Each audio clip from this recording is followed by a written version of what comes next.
তেওঁলোকে আন্দোলন কৰাটো আমাৰ বাধা নাই, কিন্তু তেওঁলোকে এটা চৰকাৰী সম্পত্তি নষ্ট কৰা তেওঁলোকৰ নৈতিক দায়িত্ব মানে অধিকাৰ নাই।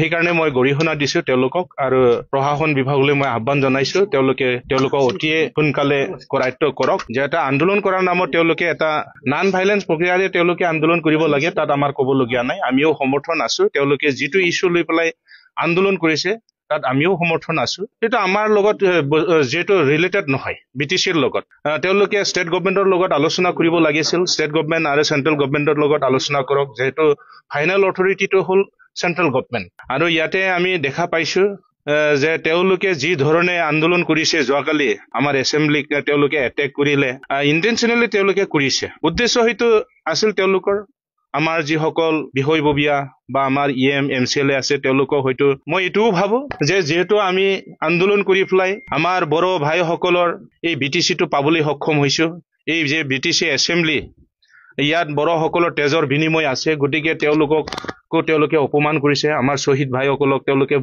অপমান কৰিছে। সেইকাৰণে মই তেওঁলোকক গৰিহণা দিছো, ভৱিষ্যতে যাতে তেওঁলোকে তেনেকৈ কামত লিপ্ত হোৱাৰ পৰা যেন আঁতৰি থাকে, আৰু যদি আন্দোলন কৰে তেওঁলোকে কৰক, ডেমক্ৰেটিক পদ্ধতিৰে তেওঁলোকে কৰক, ভাইলেন্স তেনেকে আনিব নালাগে, নন ভাইলেন্সেদি তেওঁলোকে আন্দোলন কৰক, সেইটো মই তেওঁলোকক অনুৰোধ জনাইছো।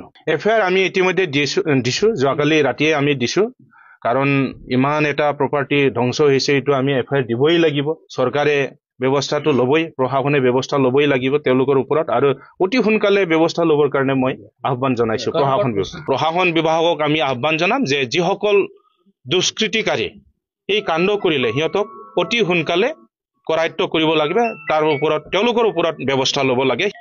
NOC কি ধৰণে দিছে ময়ো সেইটো সঠিককৈ ক'ব নোৱাৰো, কিন্তু মই জনাত আমাৰ হাগ্ৰামা মহিলাৰী হিচাপে দিয়া নাই, তেওঁ আমাৰ BTC ফালৰ পৰা তেতিয়াই মানে হয়তো NOCটো দিছিল চাগে, যে ইয়াত হয়তো লিখা আছে মই জনামতে যে এক্সিষ্টিং যিসকল ট্ৰাইবেল তেওঁলোকৰ ক্ষতি নোহোৱাকৈ যদি 6 জনগোষ্ঠীক ট্ৰাইবেল অন্তৰ্ভুক্তি কৰে তেতিয়াহ'লে আমাৰ আপত্তি নাই, কিন্তু ইয়াত কণ্ডিশ্যন এটা আছে, এক্সিষ্টিং ট্ৰাইবেল সকল কোনো ধৰণে ক্ষতি হ'ব নালাগে।